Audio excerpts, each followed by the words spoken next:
ya. Selamat bertemu kembali dalam tayangan Tapak Kocil. Warta cepak komando gokil. Nah, para pemirsa, pada kesempatan ini sangat luar biasa. Luar biasa. Karena kami ini tim Jeding Production ini sedang jalan-jalan journey ke Pulau Dewata, Bali. Ke Pulau Dewata, Bali, ya. Kita sedang jalan-jalan di Bali. Itu kata Putu Surawijaya. Nah, kesempatan ini saya bertemu dengan seniman perupa. Nah, beliaunya ini nama lengkapnya Imade Mulyana Baya. Tapi nama kerennya keren, Bung, keren. Imade Baya. Nah, beliau ini ya ternyata juga punya basic. Pernah kuliah di ISI Denpasar, Bali. Lulus tahun 2006 beliaunya ini. Dia banyak karya baik yang happening art, inner, kedalaman, penuh kedalaman. Jadi kalau berkarya itu harus melalui kontemplasi dulu katanya. Dia juga bikin yang sifatnya konvensional, jadi secara teknis sudah no problem. Oke, selamat siang Mas Imade Baya. Ya, selamat siang. Kenalkan, saya namanya Pak Kocil. Yep. Makanya rubriknya itu kalau di media cetak, karena ini rubriknya jadi Tapak Kocil. Jalan-jalan, nah kebetulan sampai di Bali. Ya. Selamat datang di Bali. Ya, Mak Bedunduk. Tidak sengaja ketemu Mas Imade Baya. Wah, ketika diskusi, tampak kecerdasannya.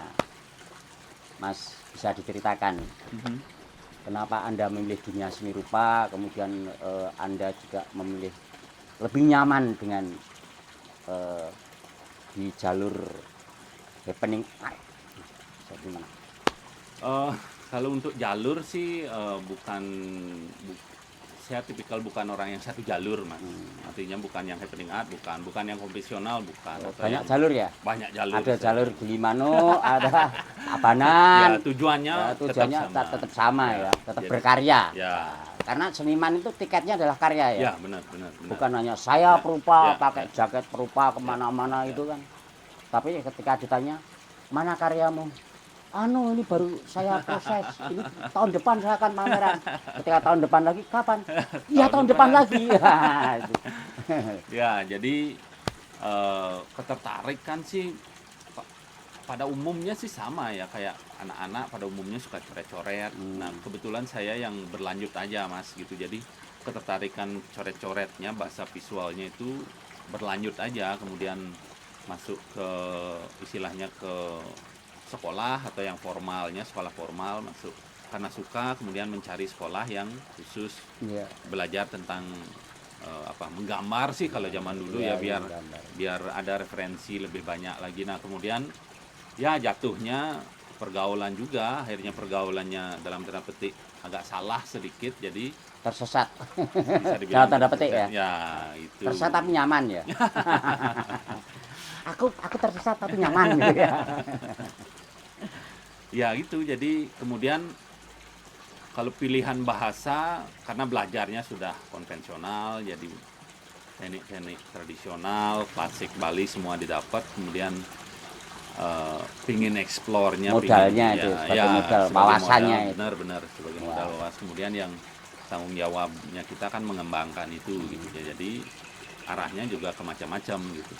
Kebetulan memang tertariknya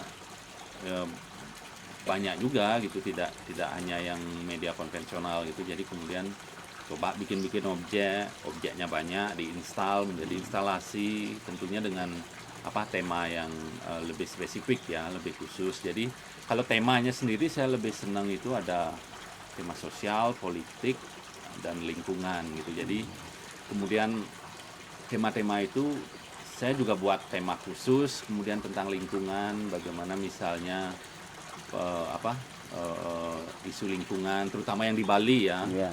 industri pariwisata yang mengeksploitasi alam, kemudian background kita yang berbicara tentang banyak di kepercayaan kita di Bali itu yang berbicara tentang alam, peninggalan leluhur itu, tapi kemudian pesatnya industri hari ini Iya. sebelum pandemi ini Iya. industri pariwisata yang eksploitatif kok ini berbenturan ya Iya. gitu dengan konsep-konsep yang kita di ajaran kita yang di Bali gitu. Nah, hal-hal seperti itu saya coba ramu kemudian sehingga muaranya itu bisa happening art, bisa lukisan, Medianya itu Ya, ya, medianya. ya, Tapi bisa pesan macam. yang disampaikan adalah Secara semacam umum. penyadaran ya. Kesadaran Seperti ini itu. ada yang tidak beres nih ya. Ya, Ini tidak beres. saya melihatnya ada yang miss ini Ya. tentang apa yang ditinggalkan leluhur kita, kemudian dengan prakteknya hari ini, dengan percepatan yang terjadi hari ini gitu. Itu. Bisa Mas dicontohkan misalnya Anda bikin karya yang happening art itu.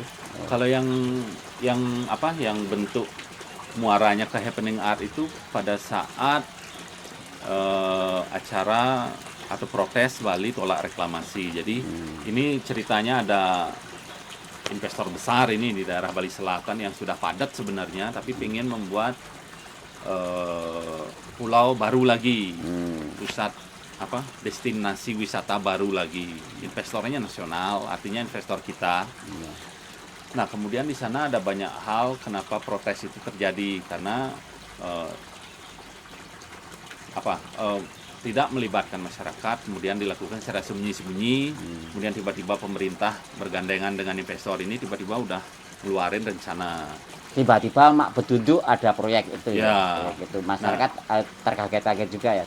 Termasuk Anda sebagai seniman, ini ada apa ini gitu. Saya sebagai seniman kemudian karena tadi itu sedikit salah bergaulnya dengan teman-teman di lingkungan.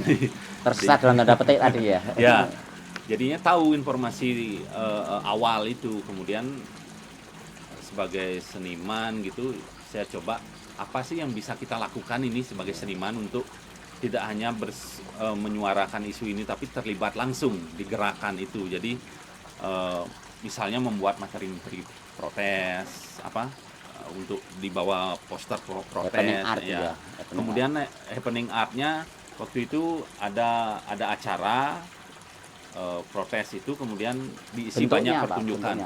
Pertunjukan. Waktu itu ada banyak pertunjukan musik, ada banyak Medianya ya. medianya banyak. Nah, yang saya itu lakukan, saya memakai pakaian adat Bali yang tradisional Bali, tapi saya dikubur pakai ini eskavator, dikubur langsung dari pasir pakai eskavator sampai segini.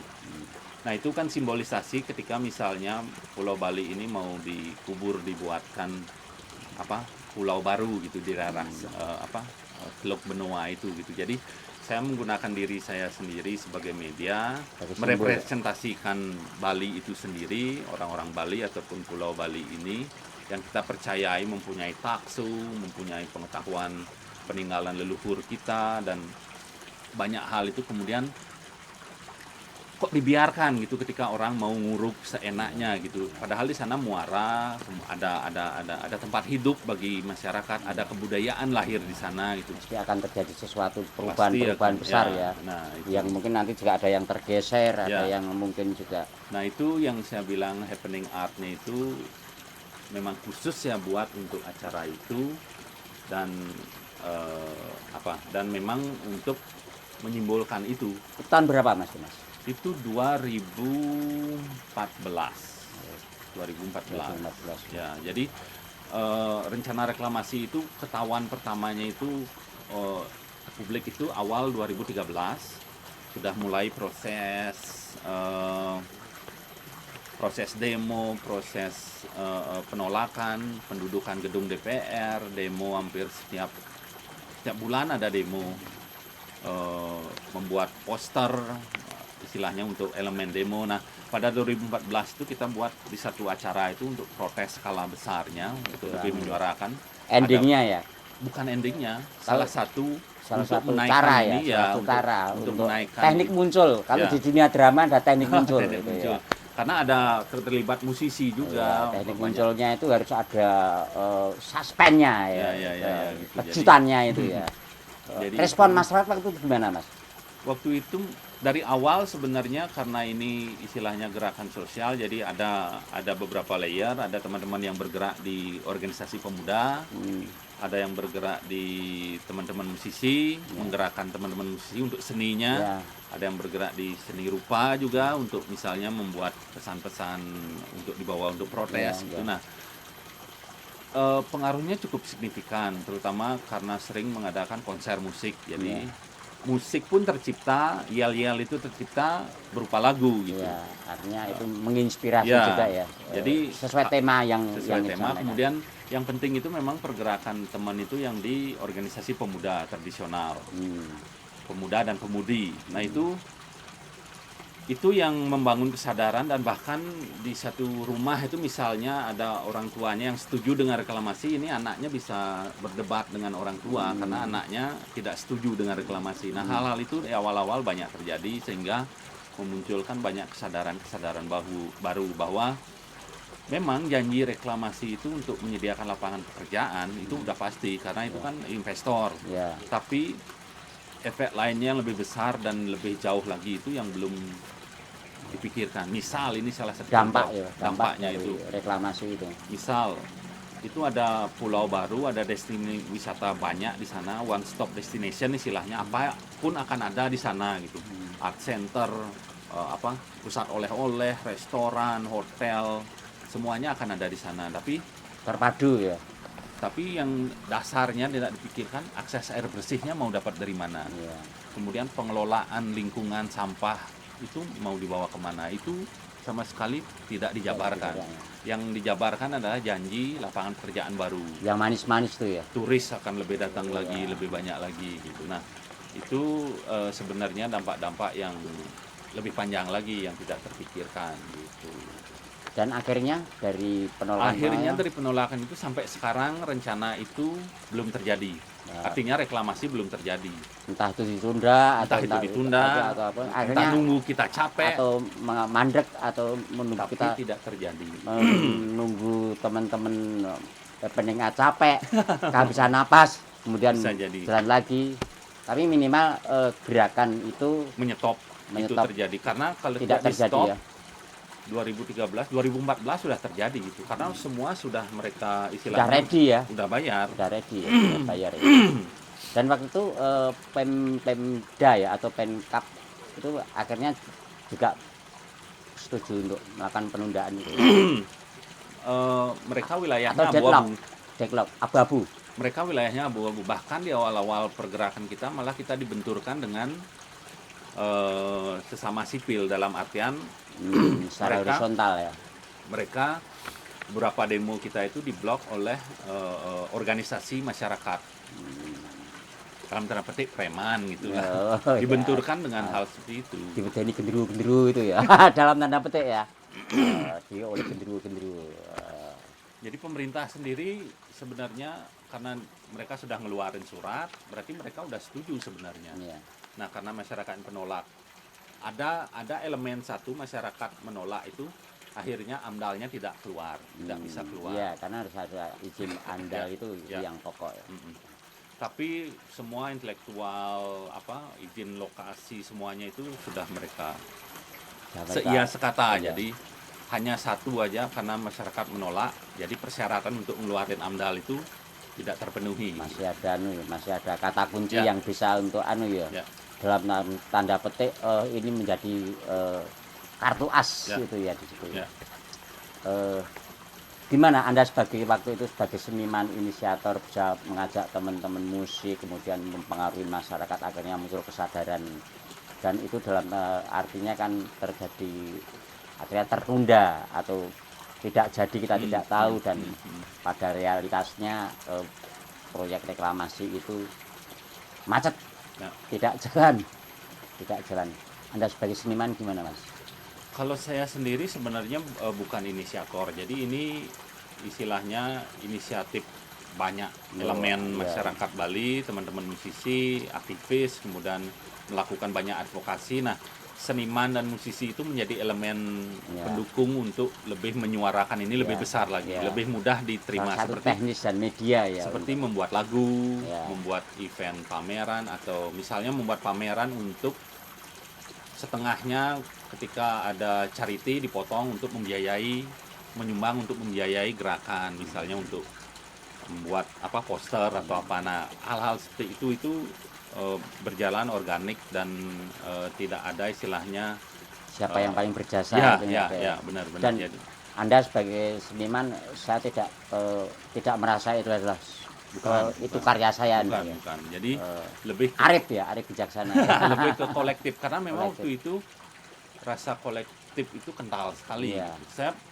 beberapa kali pernah mengikuti apa istilahnya kolektifan di seni rupa.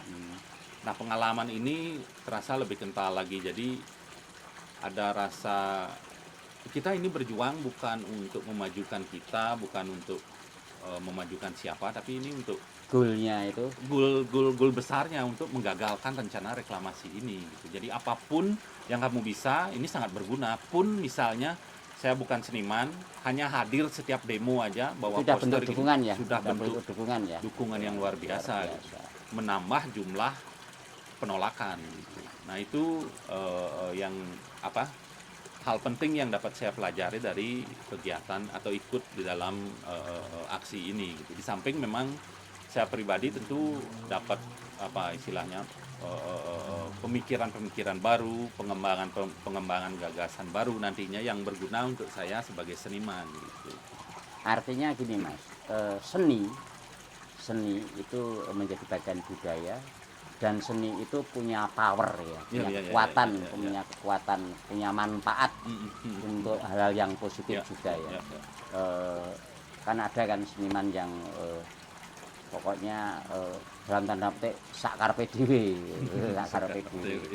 Saya seniman kok, sak karepe. Tapi ada juga seniman yang punya sikap ketika berkarya, yang penting bisa bermanfaat untuk masyarakat dan ada manfaatnya, dan terasa betul seni itu punya power dan terbukti ya.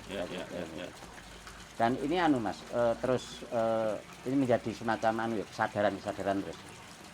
Kalau bagi saya ya ketika misalnya menggarap isu lain pun harus dengan kesadaran yang sama kalau menurut saya pribadi ya. Jadi misalnya saya ada proyek khusus tentang lingkungan, tentang menggunakan sampah plastik sebagai media untuk berkarya. Ya. Nah, dari awal saya membuat proyek khusus itu pun saya sudah terpikirkan bahwa ini ada kandungan edukasi, Ya.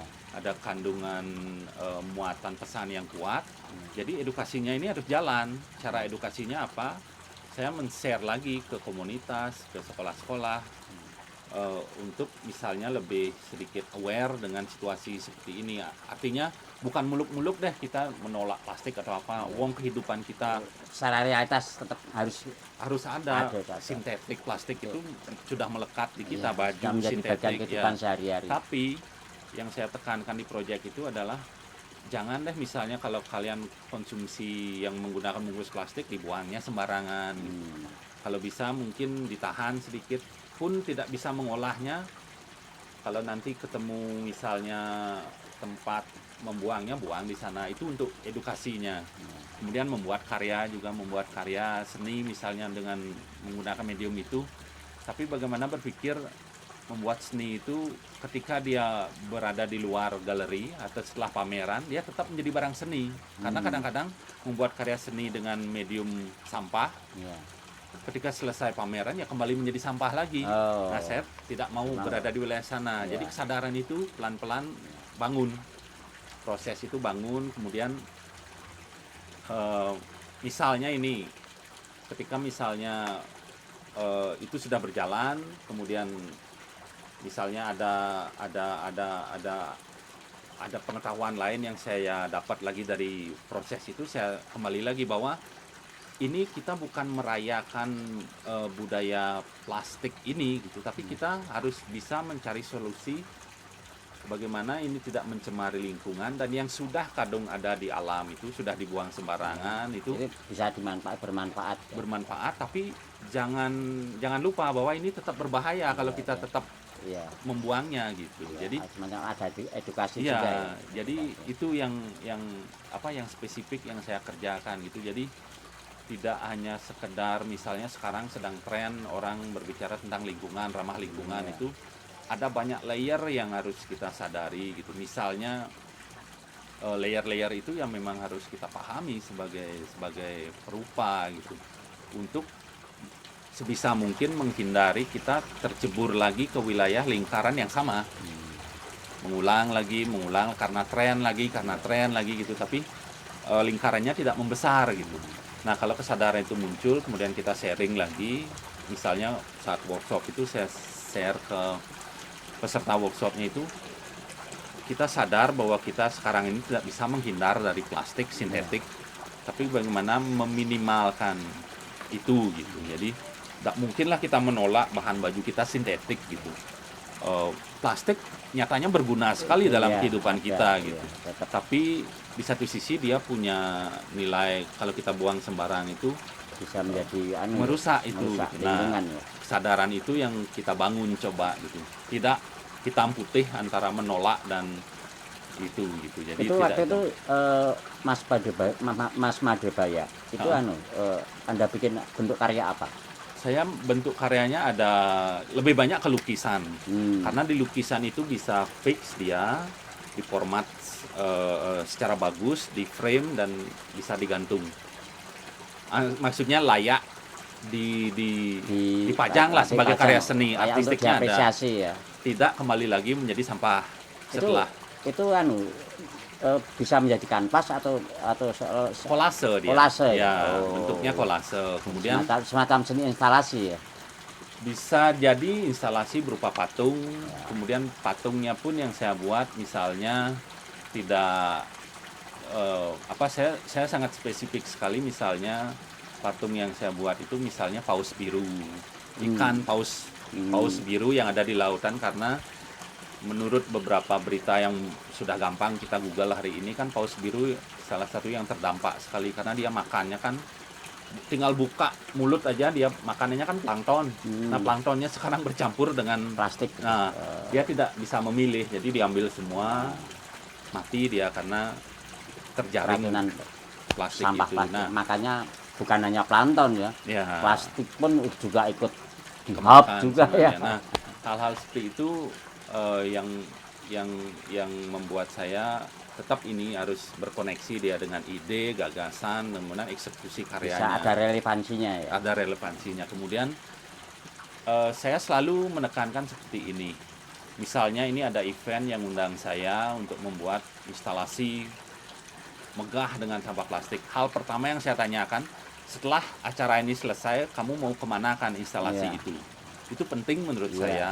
Nextnya mau diapakan Ya, ya? kalau kembali lagi menjadi sampah ya buat sampah ya apa? ngapain ya? Membuat sampah yang baru, Sampah yang baru lain ya. gitu. Sebisa mungkin kalau karya itu dibuat dengan fix yang benar, nanti bisa menjadi Dengan pajangan yang kontrol permanen. sekian, ya. Bisa misalnya dipajang, misalnya kantor apa membuat karya, saya diundang membuat karya, saya buatkan desain, setuju mereka, nanti setelah acara dipajang lagi, bukan balik lagi menjadi sampah lagi. Nah, itu penting sekali menurut saya. Bukan hanya euforia sekarang peduli Bukan lingkungan. bukan hanya sekedar ya ketika pentasnya Ya, aja ya. ya. Tapi next Ya. itu tetap menjadi karya seni ya. Nah, pengalaman saya ada tawaran seperti itu, kemudian saya tanya seperti itu tadi, setelah acara kamu mau apain ini? Karena basic kita sebagai seniman, request apapun kan bisa kan, Iya. tekniknya sudah kita tahu kan, membuat apa aja bisa, tapi setelah saya tanya, selesai acara ini mau dikemanakan, mereka tidak ada jawaban, ya mungkin saya belum bisa terlibat di sana. Hanya Nah, punya sikap ya. itu tanggung jawab saya sebagai seorang seniman yang pingin sikap saya itu bisa mengedukasi juga, entah itu ke teman-teman lain yang bergerak di lingkungan ataupun masyarakat yang pingin melakukan sesuatu dengan isu lingkungan. Karena kejadiannya banyak seperti ini, Bang. Orang membuat sesuatu itu digunting, menjadi sesuatu dianyam-anyam, tapi guntingan kecil-kecil itu jadi remah baru.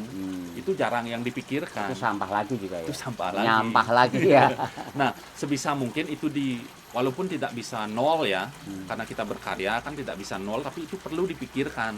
Diapakan ini? Menginspirasi juga saya ya. Harusnya gitu. Nah, itu kesadaran itu yang di dalam saya berkesenian, baik di bidang lingkungan, di bidang yang lain, di pergerakan juga, di isu-isu sosial, coba saya koneksikan tetap gitu. Jadi biar paripurna lah, walaupun tidak ada itu istilah paripurna ya, tapi sebisa mungkin mencari gitu, celah-celahnya itu tetap dicari gitu. Oke, Mas Imade Bayak, banyak sekali informasi atau sikap-sikap. Ternyata dari sikap berkesenian itu seni punya power, punya daya gugah, daya sengat untuk memberikan penyadaran. Salah satu buktinya bisa menggagalkan reklamasi, kemudian mengedukasi bagaimana mengelola sampah agar tidak membuang, tapi lebih bermanfaat. Oke, sampai ketemu lagi mungkin dalam tema-tema yang lain yang lebih nendang. Oke, para pemirsa, itu tadi perbincangan saya dengan Mas Imade Bayak, seniman perupa yang punya kesadaran bahwa punya sikap seni bisa bermanfaat untuk masyarakat. Seni punya power untuk sangat efisien dan efektif untuk kebaikan masyarakat. Oke, sampai ketemu lagi dalam tayangan Tapak Kecil Jeding Production setiap hari Jumat jam 19. Jangan lupa tonton, like, comment, and share. Oke, terima kasih. Ya. Sampai ketemu lagi. Ya. Sampai ketemu lagi, Mas Imade Bayak ya.